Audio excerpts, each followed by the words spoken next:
Господь, во имя Иисуса, мы благодарим Тебя за Твое присутствие сегодня.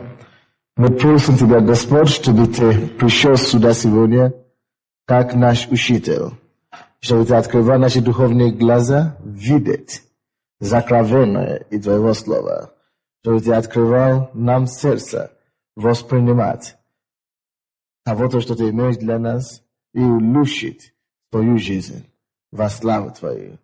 Мы благодарим и славим Тебя, Господь, что уже услышал нас. И мы молимся во имя Иисуса Христа. Весь народ сказал Аминь. Аминь. Слава Богу. Ну что, мы продолжаем наш семинар о интимном отношении христианской семьи или сексуально-половое отношение христианской семьи. Аллилуйя. Давайте, пожалуйста, откроем первое послание Коринфянам, если у вас есть с собой свою Библию.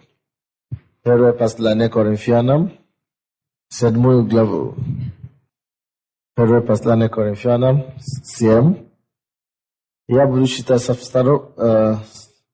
первого стиха по 5 стих. А о чем вы писали ко мне, то хорошо человеку не касаться женщины. Человеку, о котором речь идет здесь, речь идет о неженатых. Аминь? Вы поняли, да? То есть они хотели знать, верующие в этом городе Коринфе, они хотели знать, какое должно быть правильное христианское отношение между молодым человеком и девушкой или женщиной. И Библия говорит, если он не женат, если он всего лишь молодой человек, и она всего лишь молодая женщина, она не жена, он не муж, то хорошо, чтобы не просто не встречались, хорошо не просто, чтобы они не спали, хорошо вообще, чтобы не прикасаться к женщине. Так, теперь, а как же насчет тех людей, которые уже женаты и замужем? Со 2 стиха. Но во избежание блуда каждый имеет свою жену, и каждая имеет своего мужа. Заметьте себе, что Библия не говорит, каждый имеет свои жены, и каждая имеет своих мужей. Там написано, каждый имеет свою жену. Ты имеешь право только на твою жену. И ты имеешь право только на своего мужа. Аминь? Каждый имеет свою жену. Я понимаю, что возможно, что многие из нас уже нарушили эти заповеди до прихода к Богу. Поэтому есть прощение во Христе Иисусе, когда мы приходим к Нему. Если вы не получаете прощение на это будет все равно сказываться на вас, на вашей жизни, будущее, настоящее, на вашей супружеской жизни. Это все равно будет преследовать вас. Если вы не получите прощение за это, потому что у вас не будет прощения в вашей семье, у вас не будет глубокого удовлетворения в вашей семье, потому что вы нарушили Божьего закона о взаимном отношении между женщиной и мужчиной. Так что каждый человек имеет только свою жену, и женщина имеет только своего мужа. Муж оказывает жене должное благорасположение, подобно и жена мужу. Жена не властна над своим телом, но муж. Равно и муж не властен над своим телом, но жена. Не уклоняйтесь друг от друга, разве по согласию, на время, для упражнения посты и молитвы. А потом опять будьте вместе, чтобы не искушал вас сатана невоздержанием вашим. Вы видите два элемента в этом местописании. Первый элемент, который мы видим, это то, что с одной стороны Библия говорит, чтобы человек не женатый не прикасался к жене, или чтобы, и наоборот. Чтобы мы не имели ничего общего с человеком другого поля, если ni zakonom brake. A z другой стороны, в этой же самой главе через стих говорится о том, что женщина или жена не должна отказываться мужу. И о том, что муж не должен отказываться жене. Где грань между этими двумя элементами? Почему тут нельзя и тут уже возможно? Почему до брака невозможно вступать в половые или интимные отношения противоположные же поле? Почему именно после брака? Библия говорит, что наше тело, 1 Коринфянам 6 глава и 3 главу, есть храм Божий. Аминь. Вообще-то, человек не принадлежит себе. Есть тот, кто создал землю и небеса. Псалом 23 говорит нам, что Господня земля и все, что в ней, это включительно человека. То есть Господня земля и все люди, которые на этой земле живут. Кащие Господне. Так, Господня земля и все, что в ней. И Библия говорит, что не принадлежит Господу. Следовательно, наша плоть, наше тело принадлежит Господу. И когда развитие этой мысли, мы считаем 1 Коринфянам 3 главу и 6 главу, что наш храм, наше тело есть храм. Что такое храм? Это как церковь, есть дом для Духа Божьего, для живого Бога. И до замужества человек имеет только один Господь над своим духом, своей душой и над своим телом. Поэтому, когда мы приходим к Христу Иисусу, мы говорим, мы принимаем Тебя своим Господом и Спасителем на 100%.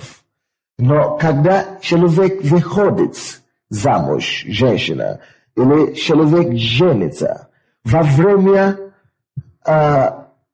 бракосочетания, происходит церемония, которая не только церемония для общества, в котором мы живем, но которая является законной церемонией и перед Богом, который создал то, что мы называем институт брака. Бог создал институт брака, то есть, чтобы люди женились на друг друга, и поскольку это Бог образовал этот институт, это Бог допустил, чтобы мужчина нуждался в женщине, и, следовательно, чтобы женщина нуждалась в мужчине, Бог знает, что они также не обойдутся без своего тела. И поэтому Бог нам говорит, что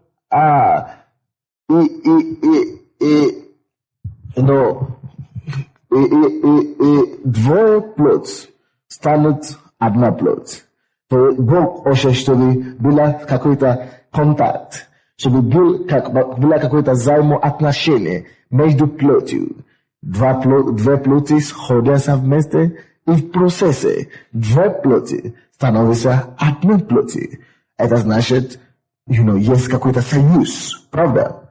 И будущий Бог, который понимает это, что мы будем нуждаться друг в друге не только духовно, что мы будем нуждаться в друг друге не только душевно, что мы будем нуждаться в друг друге не просто эмоционально, понимает о том, что для того, чтобы исполнить все потребности человека, либо женщины, либо мужчины, на основании, на уровне духа, тела и эмоций, и души, необходимо прикасаться друг к другу. Поэтому есть церемония, которую мы называем бракосочетание.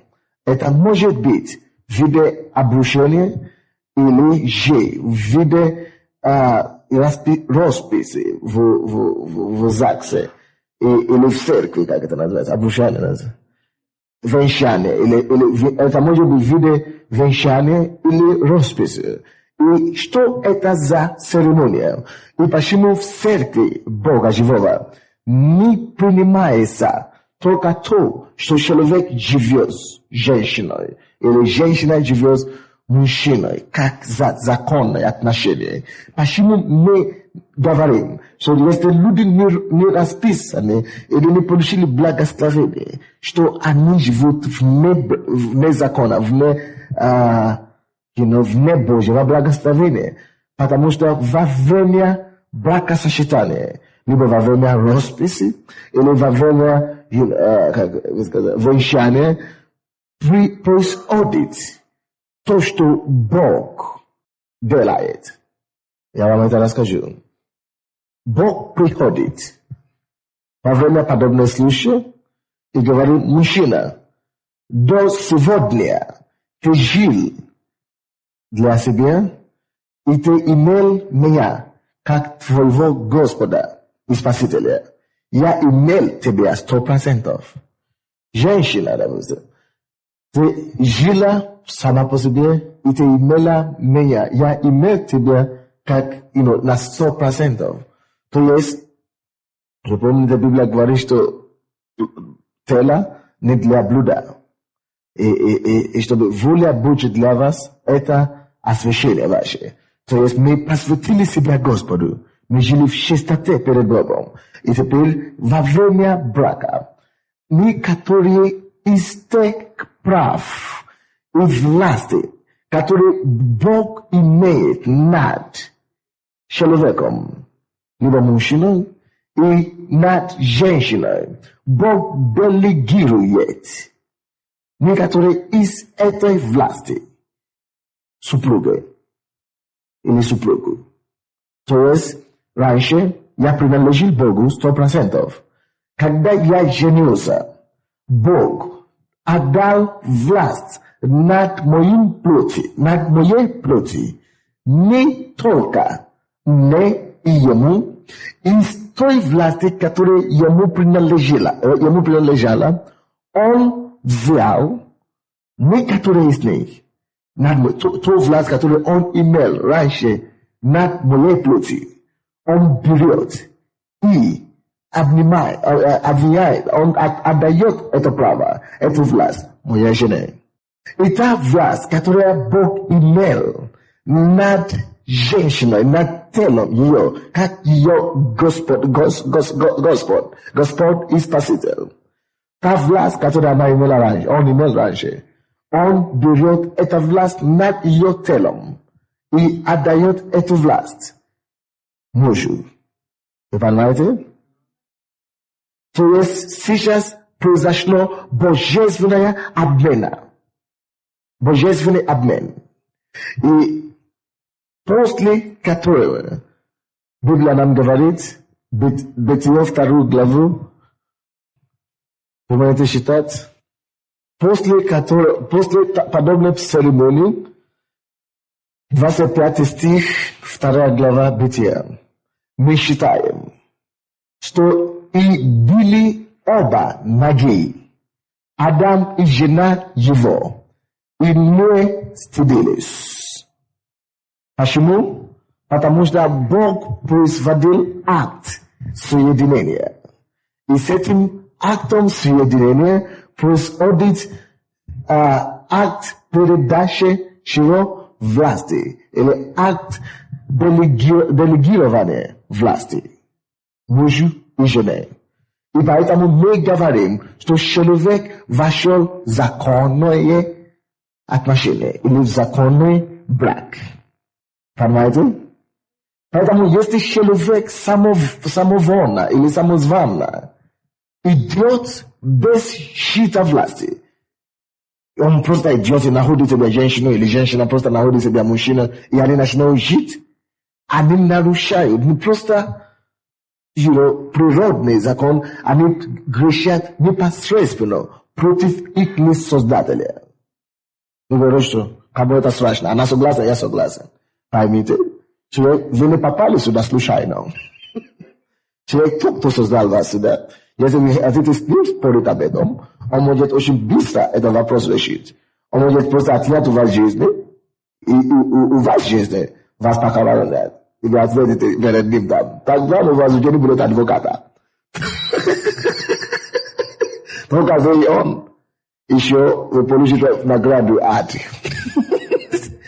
И вечный пеш, жара называется. Озеро огненное, там ужасно, конечно.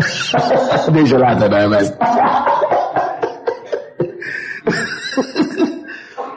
Вот возмездие за грех. Вот такой грех плохий. Видите? Поэтому мы не можем спорить с Богом. Он имеет вся власть, все контроли над нашей жизнью. То, что мы живем сейчас, очень часто мы думаем, что это благодаря нам. Но очень быстро также мы можем убедиться, что мы тут не при том. Серьезно. Даже в твоей жизни. Ты не можешь решать даже ни грамма вещи. Ты можешь решать, пока Бог тебе дает власть и возможность решать. Поэтому позвольте мне, пожалуйста, спросить сегодня. Сколько из вас здесь может быть на подобном собрании христианском, может быть, в нашей церкви первый раз? И, может быть, ваша жена ходит, или ваш муж ходит, или, просто пускали ее, или вы просто, я пойду с тобой, ничего, просто посмотрим, что там. Вы всегда видели себя как нерелигиозный человек. Если вы хотите знать, я, которого вы видите здесь, я на первом месте самый нерелигиозный человек, который вы можете представить себе. Мы нерелигиозные. Мы только общаемся с нашим Отцом Небесным. И Он благословляет нас. Тут отказывается от чего-то хорошего. Только глупый, правда? Правда. Видите как? Поэтому мы не отказываемся от того, что Бог нам дает. Мы предлагаем всем, чтобы поделиться с ними. Так что я бы хотел помолиться за тех людей, которые, может быть, вообще-то считали, что они случайно сюда попали. Или они просто пришли посмотреть. Короче, они или говорят, что я такой, я так себе, я, конечно, верующий, но в душе. Что-то там есть, разум. Мы знаем, что, конечно, разум есть, конечно. Но больше, чем разума, есть Бог. И который создал нас. И перед которым мы всем дадим отчет. Видите, что мешает людям прийти к Богу и осознать Его своим Спасителем. Это только одна причина. Вы знаете, как называется? Гордость житейская. Если человек смирит себя, он всегда увидит Бога. Смиренный, Библия говорит нам, смиренному Бог дает благодать. Но особенно мужчины, конечно, они это уже испробовали в своей жизни. Пока не постучится по голове, они часто не признают. Но, конечно, вам не надо дождаться такого стука в голове. Вам повезло, что вы здесь сегодня. Так что, видите, Бог, слава Богу, что Он есть Бог. Он такой добрый, что Он не составляет, Он не компатия, или как это. Во время компатии все быстренько, конечно, забежали. Но тут Бог говорит, что нет, подумай и приди, пока не поздно. Слава Богу за Бога. Никто уже еще от этого не пострадал, что он пришел к Богу. Но тот, кто не пришел, то постоянно мучится. А от того-то он не понимает. Ему говорят, он говорит, что я это не понимаю. Конечно, ты не поймешь своим умом. Бога-то он в лаборатории нельзя его обнаружить. Он не вещества, он есть дух. Там-то и дело. Поэтому не познавается умом человеческим. Это слишком маленький, чтобы познавать Бога. Нужно включить свою духовную личность, свой дух, чтобы его познавать. Короче, до того, как мы продолжим, просто у меня такое побуждение в сердце. Помолиться за наших братьев и сестер, или за наших друзей, которые, может быть, пришли на наше богослужение, на наше собрание первый раз. Если вы пришли сюда первый раз, может быть, даже не первый раз, может быть, второй раз, Но еще не приняли Иисуса Христа своим Господом и Спасителем. До того, как мы продолжим, желательно, чтобы вы тоже были спасены. Просто перешагните.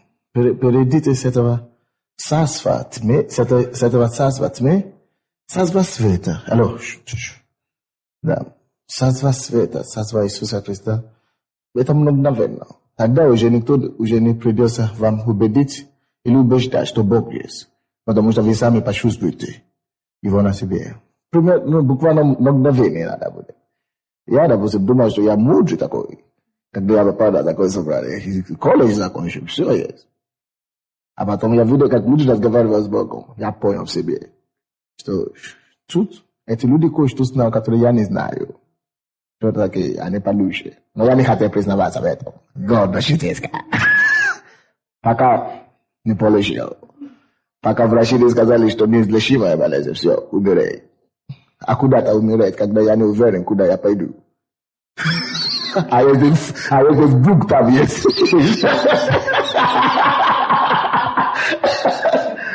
Но слава Богу, конечно, что я все-таки решил. А он меня вылечил. Я все еще проповедую сегодня.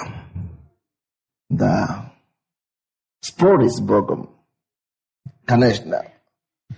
Если уж так говорить, то рано или поздно все-таки каждое колено преклонится перед ним. Но видите, я сказал рано или поздно. Значит, может быть рано, может быть во время, и может быть поздно. А если уже поздно, значит уже не вернешь. Не дай Бог, чтобы для кого-то из нас было поздно сегодня. Итак, мы должны, конечно, все-таки начать. Кто здесь первый раз или, может быть, второй и так далее. Но вы хотели действительно иметь то, что все эти люди имеют. Вы хотели познакомиться с Иисусом. Мы помолимся за вас до того, как мы продолжим. Просто поднимите. Под Иисус, я благодарю Тебя, что Ты меня привел в Твое присутствие, в Твой дом. Я благодарю Тебя, Господь, что Ты умер за меня, чтобы я имел жизнь здесь, на земле, и загробной жизни. Я благодарю Тебя, Господь, что Ты прощаешь грехи, Ты разрешаешь проблемы. Поэтому я каюсь, Господи, что я так долго жил без Тебя. Я прошу Тебя, прости меня за все мои грехи. Омой меня кровью Иисуса, чтобы с этого дня я начал жить по-другому, а быть за Тобой, и чтобы я больше не шел с течением мира сего, но чтобы я начал ходить с Тобою до жизни вечной. Я благодарю Тебя, Господь, что Ты услышал меня сегодня, что Ты простил мне мои грехи сегодня, и что кровь Иисуса омыла меня с этого дня. Я новый человек во Христе Иисусе. Я благодарю Тебя, Бог мой, Спаситель мой, я благодарю Тебя.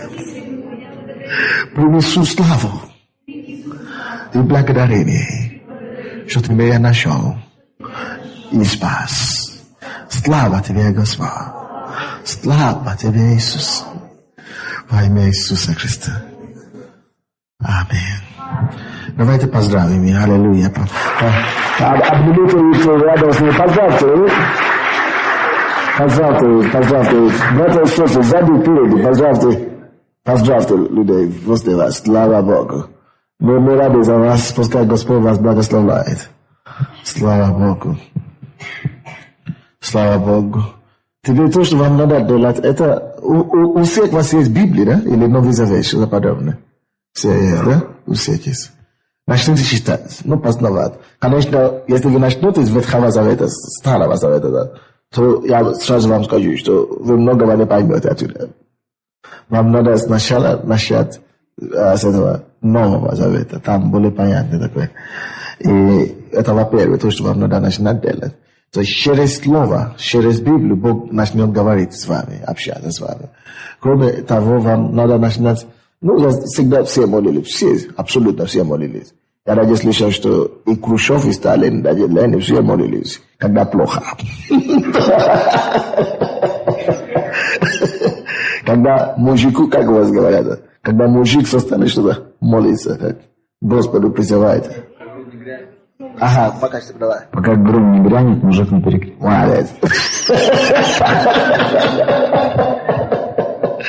Но это глупый мужик так делает. Ждет, пока гром не грянет. А мы же, разумные, как мы с вами, мы не ждем, пока гром не грянет. Правда? Мы сами приходим до того. А у вас где муж? Уехал? Я вижу, что вы одна там. Можно было его пригласить. Но ничего. Да? А он к матери поехал, да? Слава Богу. Слава Богу, вы знаете. Я просто видел, что вы одна там. Хорошо, слава Богу. И во-вторых, что научитесь как-то разговаривать с Богом, просто молиться Ему своими словами, не обязательно какие-то выученные слова или выученные тексты. Вы поймите, что эти выученные тексты, да, слова, которые написаны, многие из них были написаны в 17-18 веке, согласны? А человек, который жил в 18 веке, да, или 19, или 17, откуда он знает, чем вы живете сегодня? Он же не знает, какие ваши нужды, переживания душевные, он же не знает. Он писал, как он чувствовал тогда. Поэтому вы тут пишите или говорите Богу, что вы чувствуете в сердце, что вы хотите, чтобы Он делал для вас, чтобы Он помог вам. Попросите его своими словами. Поэтому тут в основном мы молимся, в принципе, своими словами. И еще есть такое понятие, как Дух Святой. Дух Святой сходит на нас. И Он начинает давать нам, всем верующим, Он дает дар иных языках. Это дар, как вам сказать, как человек начнет говорить на английских языках. Вы, наверное, заметили, что пока мы молились, да, что-то какие-то слова были звучны, но не русские, да? Вы заметили такие, что были такие слова, правда? Может, возле вас молились или со сцены молились, что-то не русский, правда? А это то, что мы называем, что языки ангельские. Вам тут Бог даст. Конечно, когда вы начнете ходить с Богом и приходить на служение, за вас помолиться, и Бог вам даст. И вы сможете прямо говорить с Богом, прямо на духовном языке, на Его языке, на небесном языке. Это привилегия знать Бога, дорогие мои. Пока некоторые люди спорят, есть ли Бог или нет, а мы разговариваем ангельским языком. Уже до спора нет. Мы уже переживаем небо, а они тут спорят. Но пускай спорят, какая разница. Мы уже там встретимся, разберемся. Кто прав, кто не прав. Но мы с вами уже не вступаем в полемику, слава Богу. Аллилуйя. Поэтому следующее, конечно, которое нужно будет вам делать, это приходить на служение.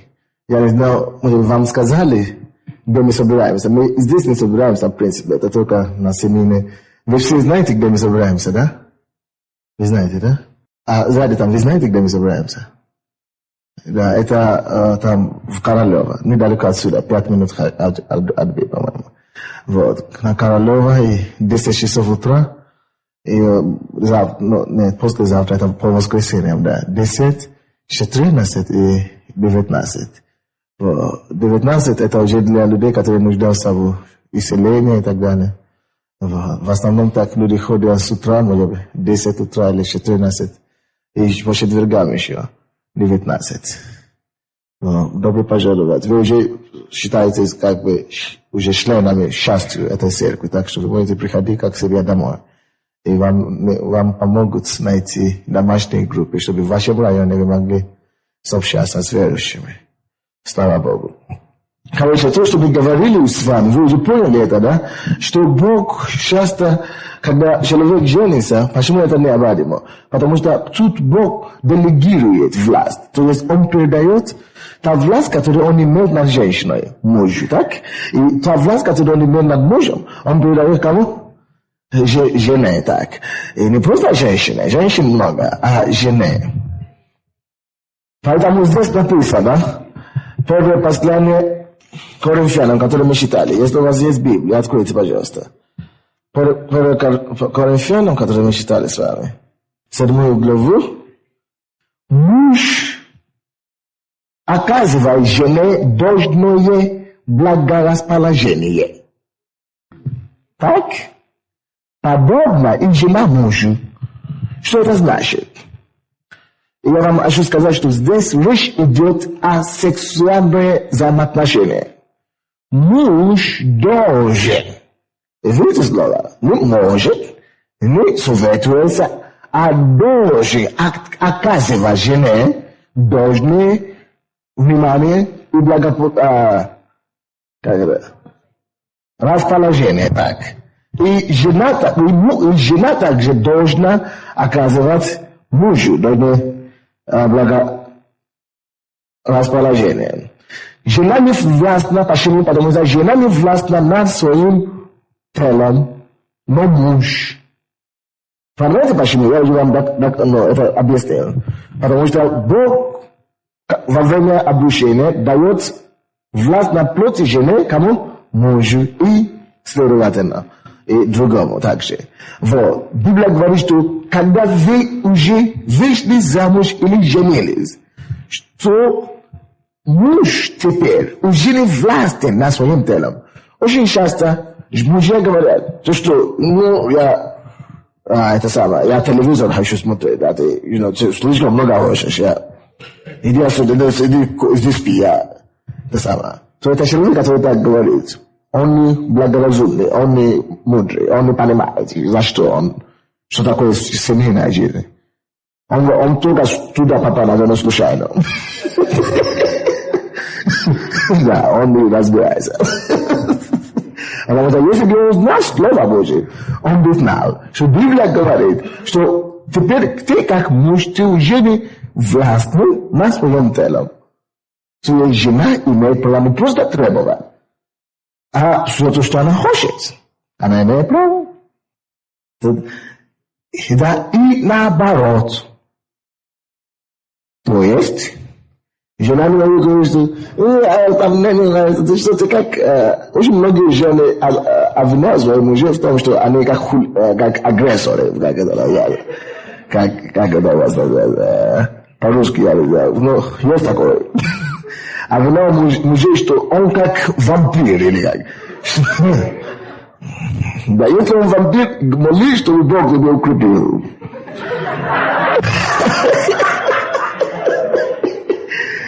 Если не укрепись, подойди, ты помолишься вместе с Бог что-то сделает. Потому что Бог сам говорит, что ты не должна отказаться.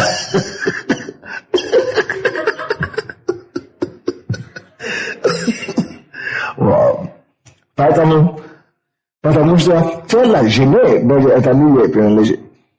Это муж, так? Если мы понимаем, это элементарные вопросы, не может быть такие вещи, что жена судит мужа, что он много хочет. На Западе такое есть. Потому что они сами не понимают, что такое это самое. Не разбираются, они уже не хотят, не знают, что они хотят. И наоборот. Понимаете? Если тебя не хочется в это время, данное время, или у тебя есть какие-то проблемы, объясни культурно.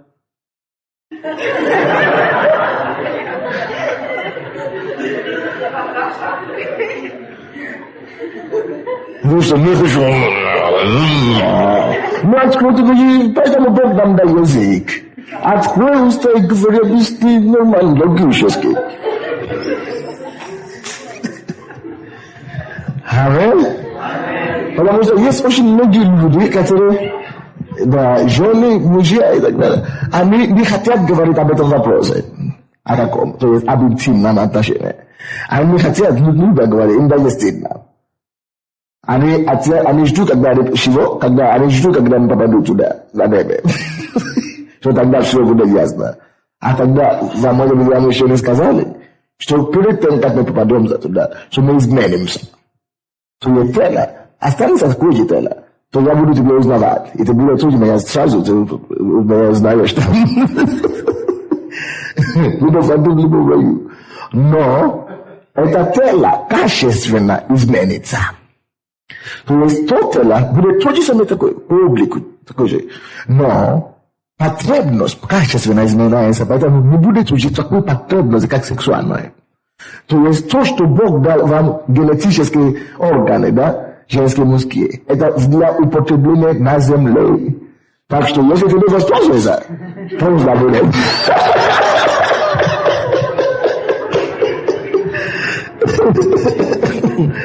Аллилуйя! Это в нашей церкви мы говорим, вы познаете истину, и истина сделает вас свободными. Правда? Правда. Поэтому мы говорим только истину. Поэтому Библия говорит, что не скрывай ничего своего мужа.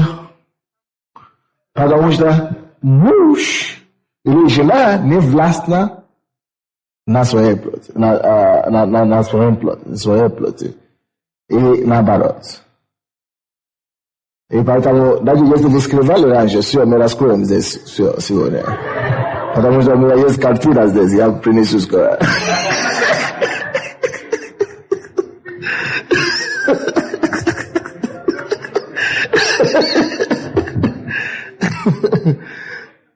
Жена и муж должны знать, допустим, когда ты женишься, или ты уже женился.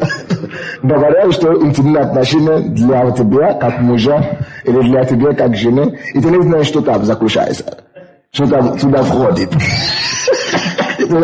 Следовательно, ты никакую пользу не получишь оттуда. Ты можешь получить какие-то то там случайно, то там попадается, то там случайно попадается.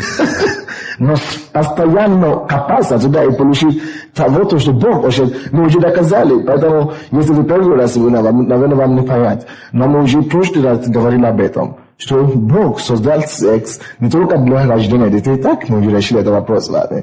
Также, что для наслаждения. Теперь, как можно максимально получить наслаждение от интимных отношений и как правильно вообще заниматься сексом? Это то, что мы рассматриваем сегодня. Итак, если вы пишете «Искусство секса». Искусство секса. Дорогой, дай мне, пожалуйста, картину. Повесь, чтобы я... Искусство секса. Он врач. Поэтому он не имеет права рисовать такие вещи. Конечно, я слышал, что это художник рисовал, но какая разница? Понятно. Не убегай, брат.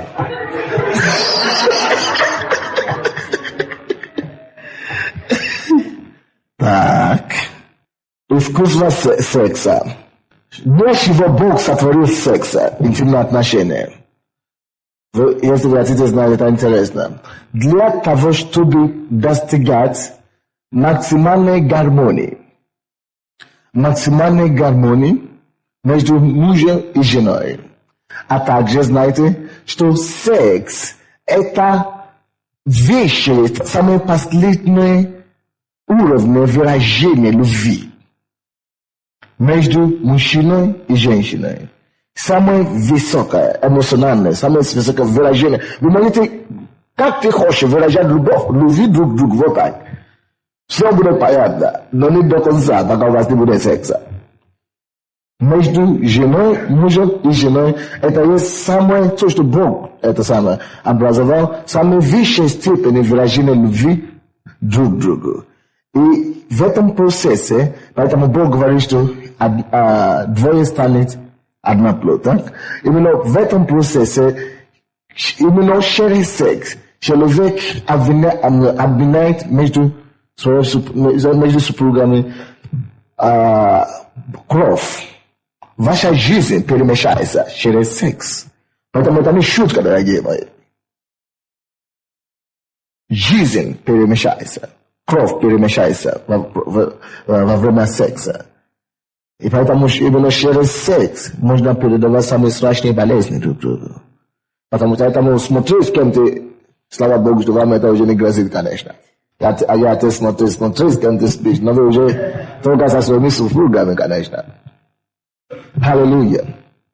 Вот, и я хочу сказать, что в сексуальном и половом отношении самая высокая цель любого сексуального акта – это достижение, кроме произведения детей сейчас, конечно, кроме размножения, это достижение максимумного удовольствия. А как это называется? Это называется оргазм. Оргазм, да? По-русски то так, да? Оргазм. Вот. Самое высокое выражение, самая большая сила, которая есть именно в наслаждении в сексуальном плане, чтобы получить оргазм. Очень многие женщины обычно сложновато получить оргазм, потому что либо они не умеют, либо мужья не умеют что-то не то. Но сегодня мы поможем друг другу выяснить этот вопрос. Итак, я хочу во-первых сказать нам, что если человек для мужчины, оргазм для мужчины, это небольшая проблема. Оргазм для мужчины в основном достигается, когда он выпускает мужской половые клетки, или как говорят, жидкости, семейные жидкости, или сперматология. Сперма, да. Или сперма. Когда он выпускает сперму, в основном он достигает. Это уже доказательство, что это его высокой вершины наслаждения для мужчины. Но для женщины это намного сложнее. Оргазм для женщины это тоже вершины сексуального отношения, вершины интимного отношения, когда она достигает самый пик этого отношения. И очень часто женщины даже не знают, что такое оргазм, и женщины даже не понимают иногда, если они уже достигли оргазма или нет. Но на самом деле у женщины больше способностей достигать оргазм, чем мужчины. Допустим, мужчина может достигать оргазм и только, может быть, после одного эякуляции у вас называется, да? Ага, эякуляции, так? Эвакуация, да.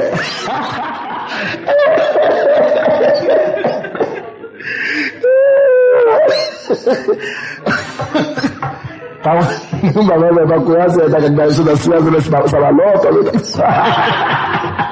Это, конечно, тоже похоже на самолет, но это духовное такое.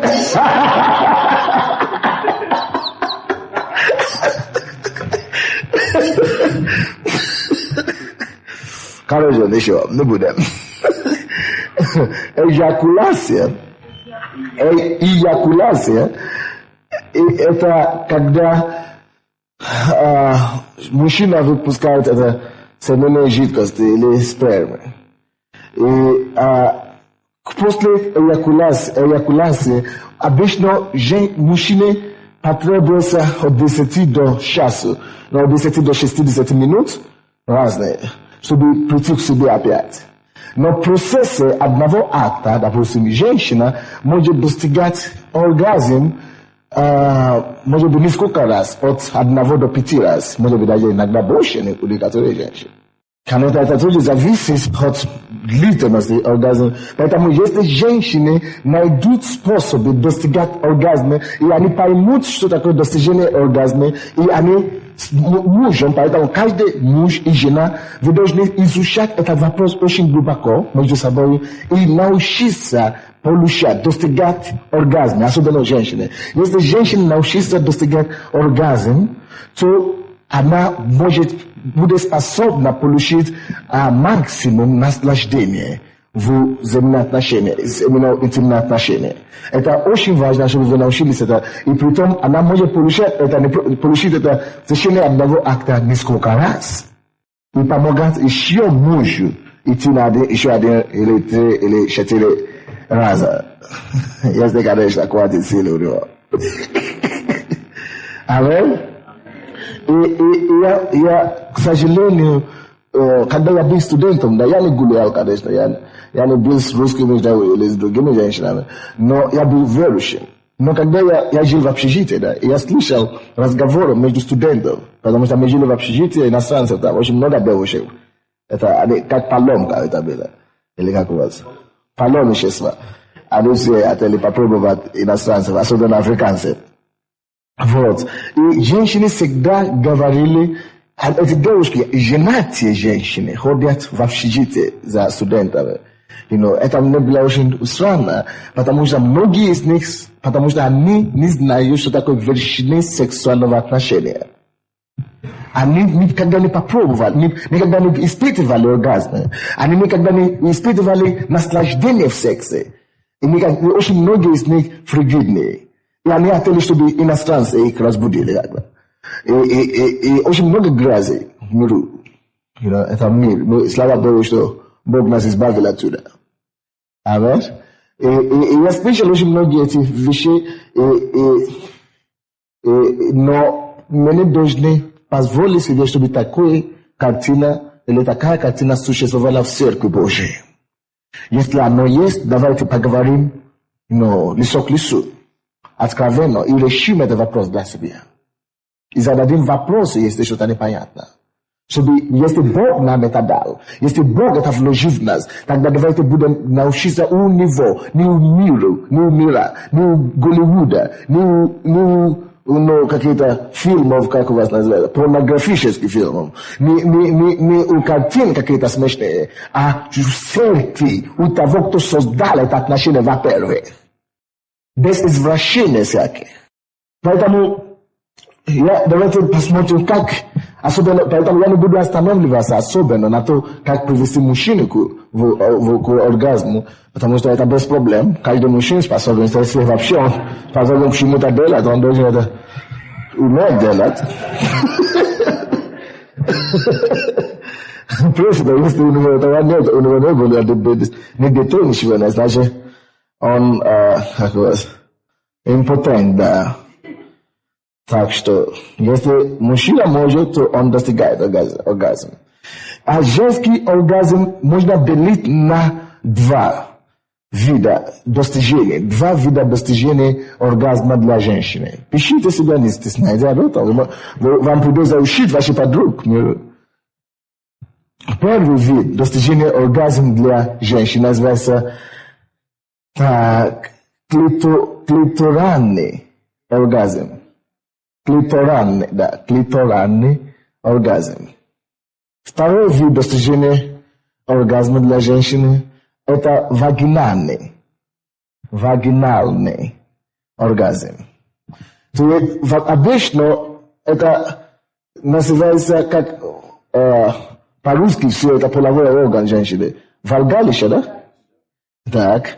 И клитор, вот что такое клитор, так? Головка клитора. Клитор, вы все понимаете, что такое клитор? Мужчина, я объясню вам, может быть, кто из вас не знает. Вы думаете, что это смешно? Но я знаю, что я делаю. Может быть, даже некоторые женщины не знают. Короче, это тут твердая штука, которая, или как лучше, вещь, которая почти в центре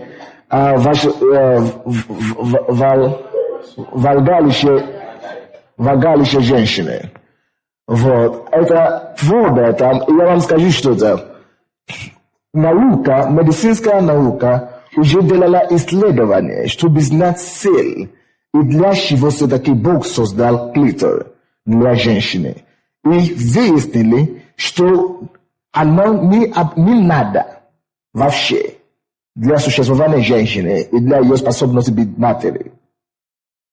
Единственная причина, почему она существует у женщины, которую люди могут найти на сегодняшний день, это только чтобы доставлять женщине возбуждение, сексуальное возбуждение. Потому что, вы знаете, конечно, что, я не буду остановиться на этом, но что у женщины есть точки, разные точки возбуждения, так? Грудь, в основном люди знают поцелуй, грудь, это рот, и через поцелуй, и люди знают еще груди, и еще это точки возбуждения для женщины. Но вообще это самое такое, кроме в районе влагалища, или как у вас называется, сейчас я найду свое записку по-русски. Сейчас. Влагалище, да. Влагалище самый такой чувствительный орган в женщине вообще. Это клитор. Серьезно. Клитор это самый чувствительный. Это то, что больше всего может привести женщину в чувство, в сексуальное, половое чувство. И очень часто люди, которые не изучали сексологию, и люди, которые не понимают искусство секса, они думают, что мужчина особенно, что тем больше ты входишь туда, влагалище, тем больше удовольствия ты получаешь. Неграмотность. Потому что даже, да, кроме клитора, второй самый чувствительный орган для женщины это как влагалище, то есть само вагинальная часть, так? Вагинальная часть. И это именно само вход сюда, проникновение, вход. И это второй, даже после клитора. И я вам объясню, почему вообще есть возбуждение у женщины именно в влагалище, когда вход, проникновение есть. И когда мужчина делает движение, это не само влагалище или само вагинальная часть, это возбуждение идет для женщины. Это не от этого она получает удовольствие. Она получает удовольствие, потому что благодаря это, так, здесь крайняя плоть клитора, да? Так, в лобок, так, и отвести, так, ага, слава Богу, это то, что я искал. Да, посмотрите, пожалуйста, сюда. Это общий вид влагалища, так? И то, что как я знал многие из этих вещей на русском, на английском. Короче, отверстие, которое вы видите сейчас, в основном в влагалище есть два отверстия. И главное отверстие, это большое такое, которое, видно снаружи. И это не очень чувствительное, но когда у вас происходит проникновение, и сексуальная реакция, и вход, и когда движение идет именно в отверстие влагалища, вы заметите, пожалуйста, это часть. Преддверие. Есть два преддверия, большое. При возбуждении это большое преддверие открывается, чтобы дать ход в внутреннее преддверие. И при движении, пенис, это половой орган мужчины, очень часто делает контракт, прикасается к этому отверстию, внутреннему отверстию. Именно это внутреннее отверстие является самой чувствительной частью для женщины и дает ей удовлетворение и возбуждает ее именно в влагалище. Не обязательно внутри. Очень часто люди думают, что когда я именно тем глубже я проникну туда, там я буду хорошо. Но вообще-то, если вы хотите себе доставлять больше удовлетворения и жене доставлять больше удовлетворения, лучше не стараться, лучше придерживаться, но не слишком глубоко войти. А именно поверхностно, чтобы вы могли иметь самые близкие отношения и близкое прикосновение к преддверию влагалища. Это способствует тому, чтобы быстрее привести вашей жене к состоянию оргазма. Но, я вам скажу, самый простой способ, потому что есть мужчины, которые часто имеют проблемы ранней эякуляции, так? И они не могут держать себя, как только что они входят. Мы тоже потом это посмотрим. Но из-за того, что мужчина может достигать оргазм в течение 5 минут, от 5 до 20 минут, быстро, или даже некоторые 2 минуты, они уже все, влили все туда и все. Если вы учитывая, что, конечно, в такое время жена еще не достигнет оргазма никак, она еще далеко от оргазма. Поэтому очень важно, чтобы вы знали искусство прелюдий. Мы знаем, что такое прелюдия, да? Это игра до секса, это игра до акта. Игры, разные игры. Игры до акта, это не просто то, что вы делаете на постели. Прелюдия начинается именно с раннего утра. Какое вежливое слово вы говорите своей жене? Комплименты, какие вы делаете ей? Как вы встречали ее после работы? Или как вы встречали его после работы? То есть игры, прелюдии должна начинаться не именно на постели, когда вы уже портили ей в течение дня настроение, понимаете? Когда ей уже тяжело в течение дня, может быть, после того, как вы уже дали ей несколько кулаков в течение дня, а потом вы говорите, давай, это не серьезно, мягко говоря. Аминь. Поэтому прелюдия это не только на постели. Прелюдия начинается в течение дня. Комплименты. И особенно, насколько вы любите и уважаете ваши супруги. И потом, конечно, на постели, это главная часть прелюдии должна быть. То есть, вы не должны мужчина, особенно, очень часто хочется, вы только хотите проникнуть туда. Научите держать себя, свои чувства. И в это время, чтобы в первые 5, 10, 20 минут, вы научитесь раньше заниматься прелюдией. Минут. 20, 10, минут, или сколько минут вы продолжите, заниматься прелюдией. Именно поцелуем, ласки разного рода, груди и особенно влагалище, районы влагалища. Не массаж, как таковой, это самое. А ласка. А то если вы будете просто мужскими руками, которые вы работаете на станке, массаж делать, то боль ей будет больно. Поэтому вы должны просто ласково, обычно, да. И именно до того, как вы пустите ваши спермы, вы должны ласково заниматься над вашей женой. Не просто поцелуем и сосредоточить внимание на груди. Идти ниже, опускать одну руку ниже, может быть, и именно начинать работать возле сначала и постепенно дальше. И когда она уже приходит на чувство, что я говорю? Я говорю сейчас о том, как привести женщину в состояние оргазма. Так? Потому что это сложно, это большая семейная проблема. Я вам скажу, может быть, 70% семьи женщины не испытывают оргазм. В бывшем Советском Союзе. Статистики так говорят. И поэтому мы должны, или может быть, они испытывают разовые и неудовлетворенные такие. И это способствует очень много измен часто. Потому что женщины хотят пробовать там или там. И мужчины тоже недовольны, они хотят тоже пробовать всякое.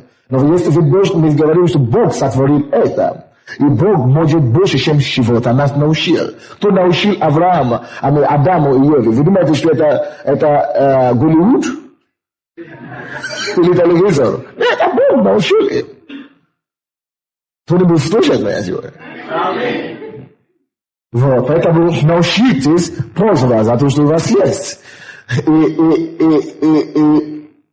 после того, как вы можете очень быстро, таким образом, просто ласково, ласкать влагалище вашей жены и особенно районы клитора. Массаж. Нежный массаж клитора. И таким образом, послушайте меня, пожалуйста, вы, мужчины, всегда должны пытаться привести вашей жены в чувство, именно в оргазм. Я вам уже сказал, что есть 2 вида оргазма, так? Вы сначала попробуйте, постарайтесь привести ее к оргазму именно через клитора. Аминь? клиторальный оргазм сначала. После того, как вы привели ее в клиторальный оргазм, она уже готова, да. Уже готова. Иногда вы должны сдерживать себя. И если вам удастся привести ее в клиторальный оргазм, а потом только после этого вы входите туда, в нее, и после этого она уже готова для вагинальной действия, для сексуального акта. И буквально вам понадобится, может быть, несколько минут. И вы в это время вы придете в оргазм, вы смотрите для эякуляции, и она вторично, уже сейчас, после того, как вы уже вошли в нее, сможет испытывать вторичный оргазм. А если вам удастся привести вашу жену 2 раза в оргазм, клиторальный и вагинальный, за ночь, за одного акта, то ваша жена должна быть отчаянно рада и довольна. Даже если она фригидная. И особенно если она фригидная, тем больше фригидной женщины, тем больше занимайтесь прелюдией. Тем больше она фригидная, тем больше занимайтесь клитором. Особенно. Амин. И я должен сказать тут, что мужчины, выдерживайте, дождите обычно до того, что мы называем вход, дождите по приглашению. Не входите без приглашения. Обычно. Есть такое понятие. Ход с приглашением. Ход с приглашением. Что это значит? То есть никогда не спешите ходить в влагалище вашей жены без ее полного расположения. Пускай она уже входит полностью в состояние, и что она уже сама вроде бы уже, она может быть, не просит словесно, но вы видно, что она уже готова. Именно тогда вы можете ходить. И тогда будет легче ей и наслаждаться этим, и вам тоже наслаждаться этим. Все понятно? Как будто все здесь уже спали. А что это?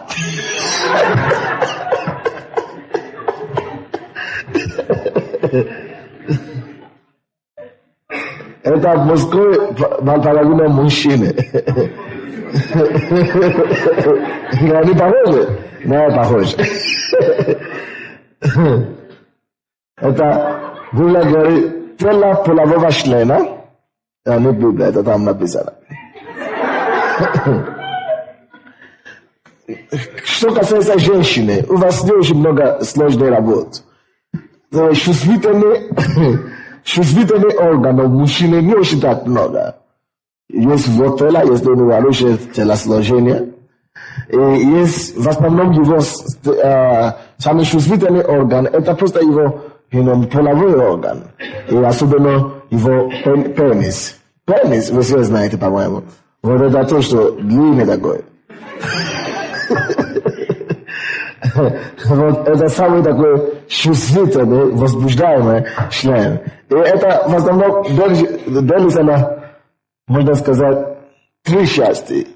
Первая часть это просто тело, которое часто до обрезания, да, или как нас? Да, короче, до обрезания это тело имеет крайние плоти, которые покрывают головку. Вот. Но после обрезания, вообще-то медицина советует мужчины иметь обрезание. Что это полезно для гигиеничности. Да, для здоровья женщины, чтобы избежаться от некоторых половых инфекций. Вот. И поэтому хорошо иметь хорошие это самое. Иногда, если у вас, и очень часто, если у мужчины нет этого обрезания, это не случайно Бог придумал это для Авраама. Не случайно, все Авраама, не Адама. Вот. Потому что иногда даже очень часто, если человек не обрезан, и иногда оттуда может исходить, как я считал, что не очень здоровые запахи. Такие.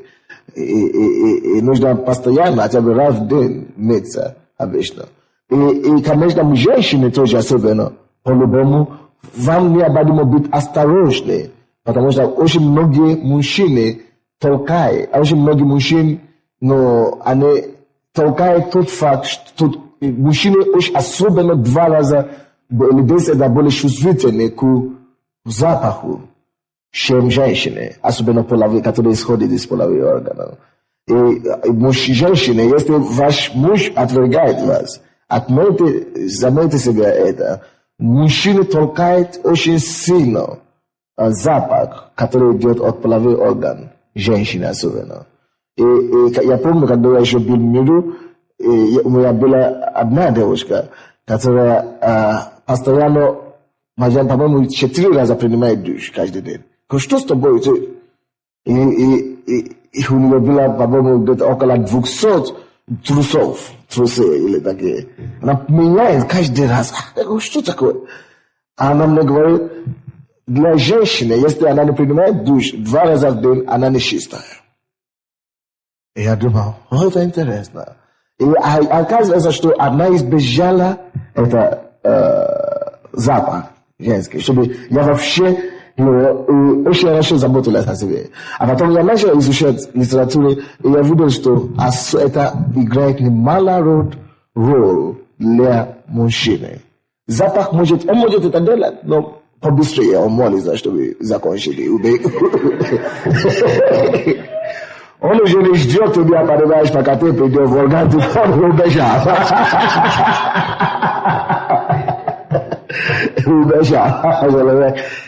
Но заботьтесь о запахе, который исходит от вас. Если у вас есть оружие такое, парфюмерия, используйте там. Хорошо. Так. Это называется мошонка. Вот. Иногда это тоже может быть чувствительно. Но, самый возбудительный орган для мужчины – это то, что мы называем головка полового члена. Но, женщины, слушайте сюда, не схватите каждый раз за головку. Потому что иногда у мужчины может быть проблема ранная эякуляция. И если вы сразу захватаете, захватаете за головку, он это самое опустит вашу руку. Вы поняли, да? Выпустил вам на руки. Вот. То вы не успеете даже не то, что испытывать оргазм сами, а далеко от этого, он уже в туалет убегает. Душ в ванну. Короче, если у вас есть муж, который слишком рано выпускает сперму, то не трогайте его, чтобы чувствительные органы. Наоборот. Амин? Оставь спокойно. Хорошо. Мы будем это говорить попозже. Тут ничего сложного. Тут все ясно. Это правда. Но можно, конечно, потом изучать дома.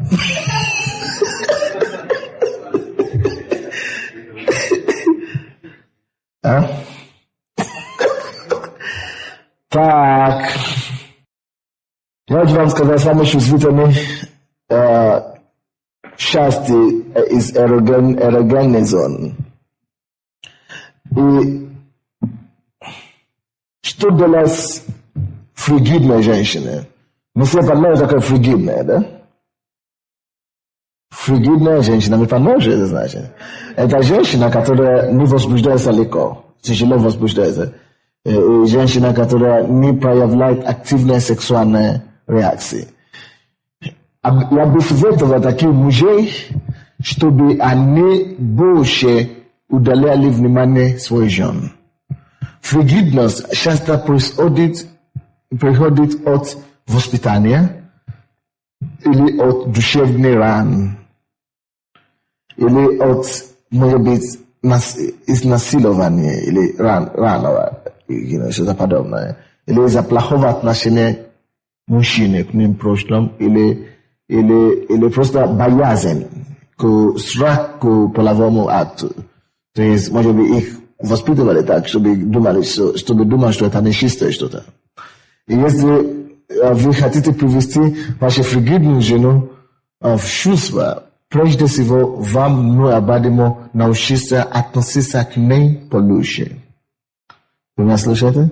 Научиться относиться к ней по-добрее, по-ласковее и делать ей больше комплименты.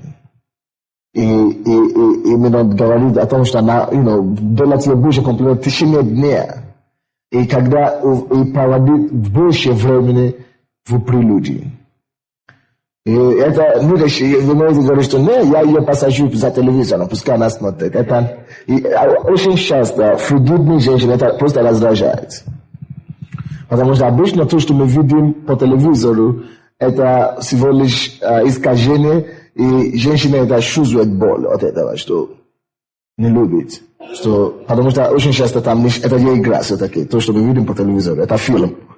И что это не искреннее чувство. А они хотят действительно переживать искреннее чувство. Поэтому вам необходимо показывать вашей женщине вашу искреннюю любовь очень сильно. И именно понять ее эмоционально и душевно. Это то, что я могу. И это требует действия не только мужчина, и женщины тоже. Женщина тоже должна проявлять заинтересованность. Именно в том, чтобы она стала активной, она должна, иногда показывать и подсказать мужу самые чувствительные для нее места и действия, которые она больше нравится. Что можно еще делать с такой женщиной? Это может быть иногда нужно духовное освобождение, иногда нужно помолиться.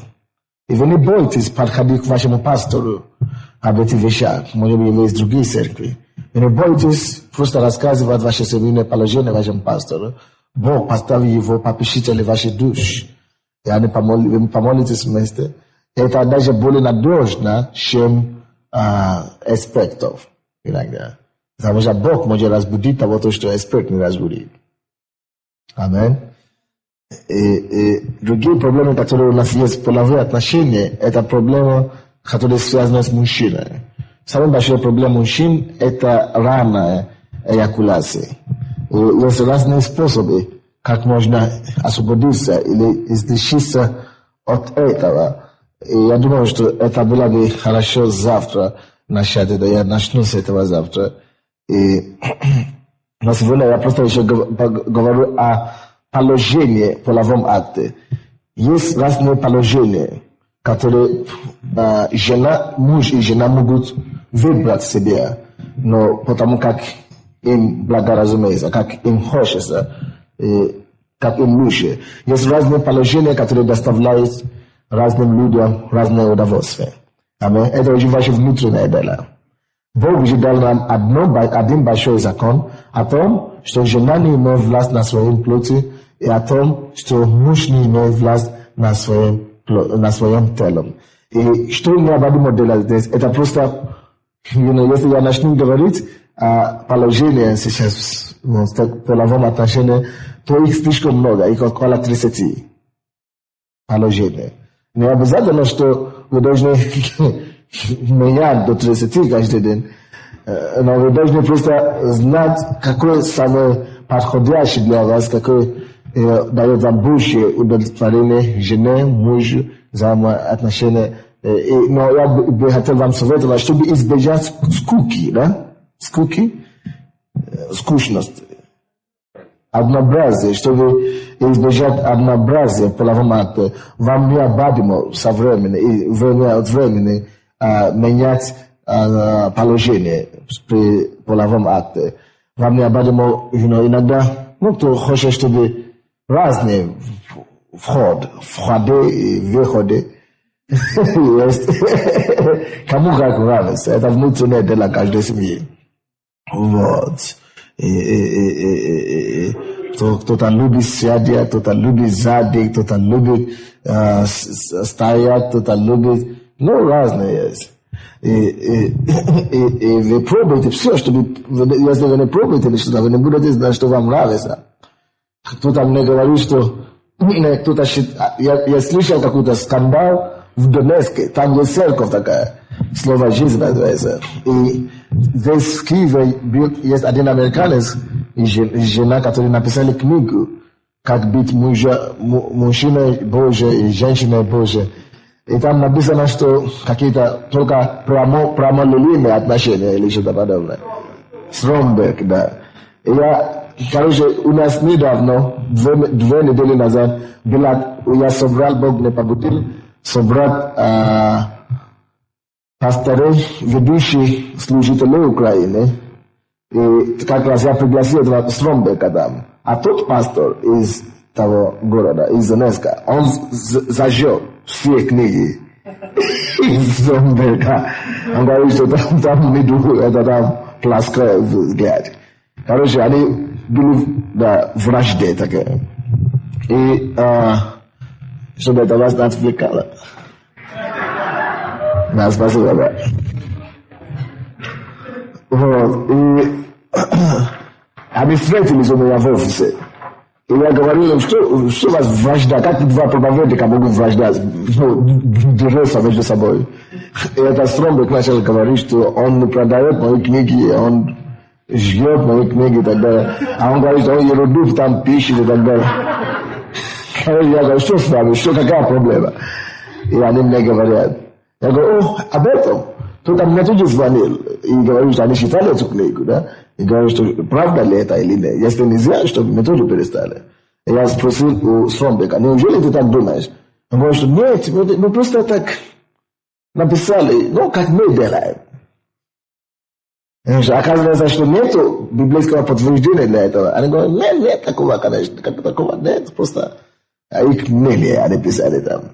И они сказали этому человеку, что это же не закон, кто хочет. А тот пастор говорит, что да, это не закон, но это не написано там. Мы написали там, а мои люди начали спорить. Муж начал говорить, что я больше с тобой не буду, я пойду. Потому что мужья не верующие, или жены не верующие. А он говорит, что муж отец такой, жена говорит, что такой церковь. Говорит, я пойду в вашу церковь, зажгу вашу церковь. Проблемы начались в этой семье.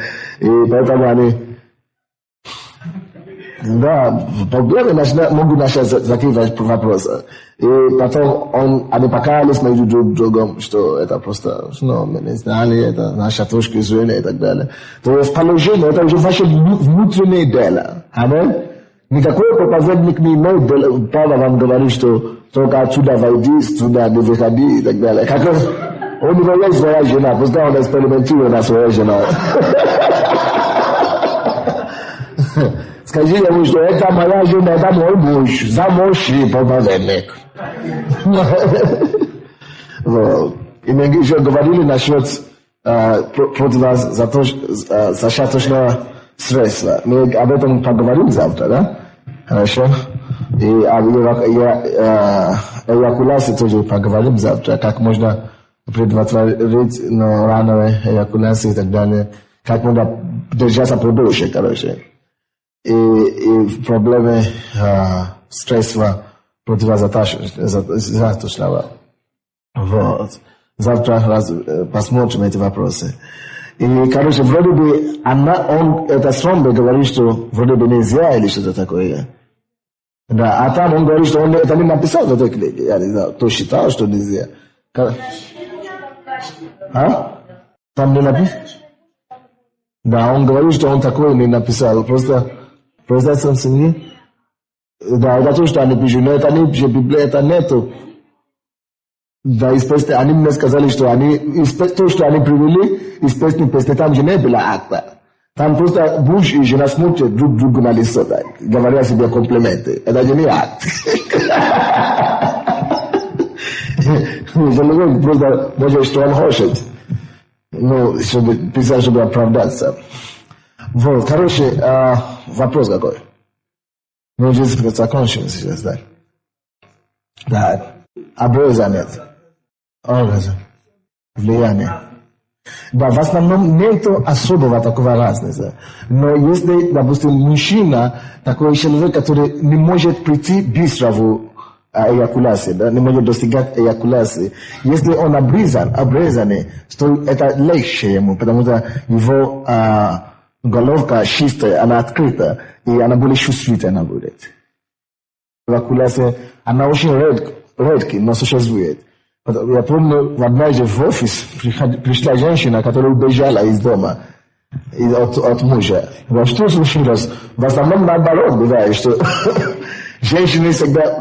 Сколько людей я не принимал в офисе, это женщины жалуются, что их не приводят в оргазм, и что недостаточно. А тут она говорит, что слишком много. Она убежала к своей матери. Потому что он, если 5 часов, он только что начал. Короче, он не может достигать эякуляции. Это большая проблема тоже. Но это редкая проблема. В том случае, если он обрезан, можно просто помочь ему через головку пениса и приводить в больше чувства. Так, второй вопрос. Да. Женщины, да. Я вам объясню почему. Да, есть такое действительно. Мы, которые примитивные народы, особенно в Африке, есть такие традиции, когда они обрезают клиторы женщины. Вы знаете почему? Потому что даже из древней известно, что клитор это самое чувствительное. Даже там, в этих всех народах, вроде бы они примитивные, да, но они знают почему-то. А медицина только 10 лет назад, 70-х годов обнаружили, что клитор только для возбуждения женщины. Только 70-х годов. Даже в Америке самое прогрессивное открытая страна, только 10 лет тому назад. Потому что в традиции, во всех традициях раньше были то, что вообще-то женщины в основном только были как средство удовлетворения своих чувств. Вроде бы у женщины не должны проявляться сексуальные, это самое, слишком много, поэтому... Но, короче, выяснили в этих народах, что клитор это самый чувствительный орган у женщины. И вы знаете, что они делают? Потому, чтобы предотвратить их девушек в раннем возрасте гулять, или вы знаете, очень много проблем ранней беременности бывает. Чтобы они не гуляли, они отрезают клитор, чтобы чувствительность стала меньше. И очень часто у таких девушек бывает проблема, потому что они становятся фригидными, когда они уже выходят замуж, чтобы их включить бывает тяжело. Это кошмар. Я считал, я вообще никогда это даже в голову бы не пришел. А однажды я просто читал газету, какой-то журнал, а в Франции это произошло. Есть некоторые африканцы, которые франкоговорящие, которые живут сейчас во Франции, но они африканцы они и приехали туда давно. А у них это практикуется. У них там джуджуман, это, народные врачи. Вот, они всегда, когда после рождения девушки, они отрезают. И правительство Франции узнало об этом, и они судили эти африканцев. Я читал это в газете, я захватил за голову, что за действие такое, оказывается, что оно есть. Чтобы уменьшить сексуальное побуждение женщины. Поэтому они это делают. Но в конце концов, когда женщина становится взрослая, после того, как она все равно достигает, можно ее восстановить, и она, если она трезвая, она может еще прийти и достигать так. Орал, это называется оральный секс. Влагалище, оральный секс, я, допустим, не рекомендую, не хотел бы поощрять это. Потому что, я не знаю, но есть слишком достаточно способов, как получить удовлетворение, чем оральный. Может быть, оральный, может быть, в тело, в груди и так далее, но влагалище, я не думаю, что это обязательно, но лазить туда языком. Ну, короче, не написано в Библии, что нельзя, конечно, это просто мое мнение. Так, какие вопросы еще? Или только он разбирается, потому что ты врач или что ли? Или только у него есть жена? Так, у кого-то вопрос еще? Проблема, так?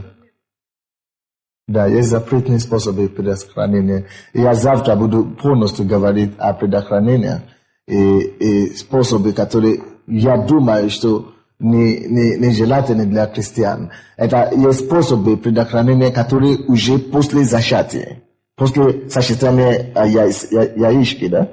Вот. После того, как они уже сошлись, если человек делает аборт, предохранение, это уже не предохранение, это уже называется аборт. А мы, христиане, мы не делаем аборт ни в коем случае. Даже если мы не хотим этого ребенка, мы молимся, и Бог приходит нам навстречу. Потому что это убийство все-таки. Даже после несколько дней уже ребенок есть. После несколько часов, после 44 часа уже ребенок есть. И нам не надо убивать. Люди, которые убивали своих детей до Бога, Бог прощает и омывает кровью Иисуса. Но теперь мы уже познали истину. Даже если 50 лет у нас будет беременна, Бог знает, как найти выход для нас, чтобы не делать выход, это самое, аборт. Аминь. Так.